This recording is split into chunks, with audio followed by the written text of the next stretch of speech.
Well, it's been a very interesting Saturday in the Premier League after the Merseyside derby was postponed due to the weather. The weather continued to impact multiple matches on Saturday, for better and worse, of course. But we begin with Crystal Palace earning a point against Manchester City. I'm not sure who the happier team will be here. I guess Palace, but Janusz, let me get your immediate reactions because Manchester City, of course, earn a point. They fight back. There's a lot to discuss. But again, they don't get that win. 8 points behind Liverpool, who have a game in hand. Your thoughts after Palace and Man City draw 2-2 at Selhurst Park?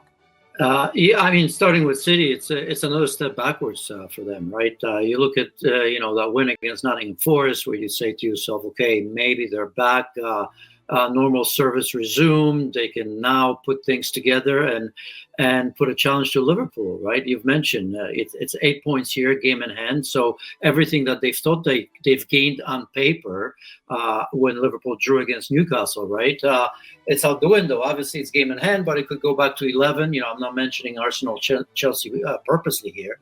But when you look at Manchester City, Pep Guardiola has an unbelievable battle on his hands, right? Because he's got to find structure to this team.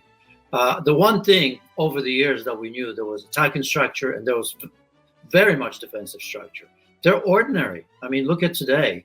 The number of chances that Crystal Palace has had, they've carved them out through the middle on numerous occasions, right? I think it's clear that obviously Gundogan is not a number 6 at the base of that midfield. We know why. We've talked enough about Rodri and the fact that Kovacic is not there. But that defensive structure isn't there. Defensively, they've conceded, was it 21 goals this season? That is unbelievable. That was as bad as they were before they knew they had to go out and get Ruben Dias. Remember those days before Ruben Dias and after Ruben Dias? It seems to me, obviously, injuries. Kanji's out again. Ake's out again. Kyle Walker, disastrous, really, last 6-7 months. That all started in European Championships. And today, right, first goal, he kept that on side in the second goal. How do you explain that from one of the best defenders in the world in recent years? Yeah, you said a really good word there, ordinary. That's what I see Man City right now, which is unbelievable. And fair credit to Crystal Palace and Glasner. They got a point against City. But honestly, as you mentioned, when you look at this particular Manchester City, like anybody pretty much can have a go at this point. Rico Lewis, of course, a factor here. He scored the equalizer for Manchester City after Erling Haaland had to come back as well and equalize for City as well. But he also got sent off. Gavardio was playing more centrally. You mentioned, obviously, the absences. What was your key factor today, would you say, for Manchester City? Because we can talk about a lot of things defensively, as you mentioned, conceding goals. But today, specifically against Palace, what did you see today that perhaps alarmed you even more so than any other issue? That they don't possess the ball the way they used to, right? If you look at possession in the air, normally you think of Manchester City almost against anyone, but in particular against teams like Crystal Palace, that there's going to be 70-30, 80-20 possession throughout the game. Now, I checked in the end, it probably was that 70-30, but that's very, very deceptive, right? They've had to chase and because they were behind twice. But if you watch the first half, it was very, very close. I kept on watching that. A lot of sloppy passes. The combination play is not there. I sort of thought that maybe when a second goal, the equalizer, that was the Manchester City that we know. A great combination play, right? It was Gundogan, one touch. I think it was to De Bruyne, then great turn and pass from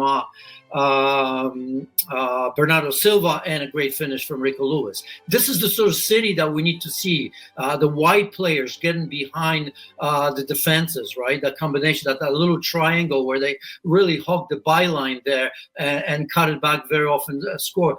That hasn't been there for a long period of time.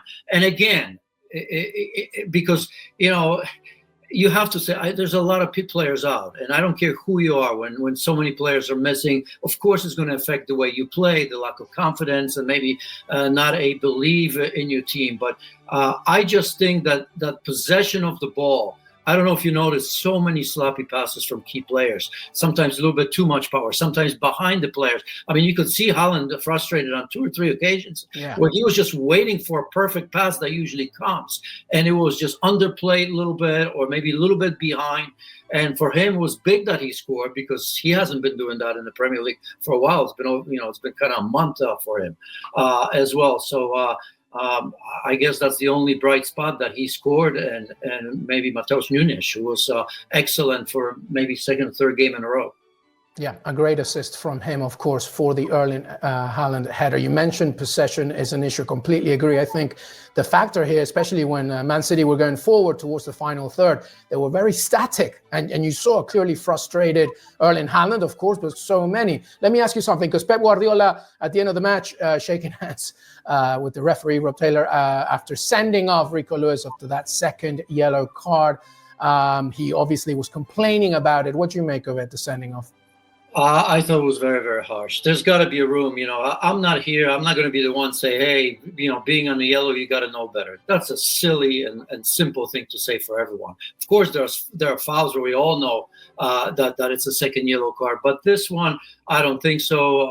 I think it was Chalobah as well. He got stepped on. You're going to reach for the ball. And I think there's got to be room for the referee to kind of think about that. Because to me, that's not a second yellow card at all. So, but that adds to those problems, because that's a player in the center of the pitch. We've mentioned how wide open Manchester City have been throughout this bad spell, really, for the most part, centrally. So now you have, obviously there may be a player or two that's coming back. I haven't checked on Kovacic when exactly he's going to be come back, but that just adds to the problems of Manchester City. We have to mention their problems away from home, because that's 13 points dropped away from home. Remember, they only dropped 13 all season last year, I think. And speaking of away, okay, not Premier League, but now Juve away. That's a big one. Then it's Manchester derby at home for Manchester City, and then they're going to your Villa. Look, this is not looking great. This is a team without form and without confidence. Yeah, you mentioned that schedule. Juventus, the Manchester derby, of course, which, by the way, possibly, Rico Lewis, if it stands, he's out for that. John Stones as well, Akanji. So defensive issues could continue. And then, as you mentioned, of course, Aston Villa as well. It's not going to be easy. Manchester City right now, 4th, 27 points as we tape this, but 8 points behind Liverpool. Definitely going to get tougher rather than smoother as we continue. But there you have it. A point for Crystal Palace. It must be said. All right, let's move on here.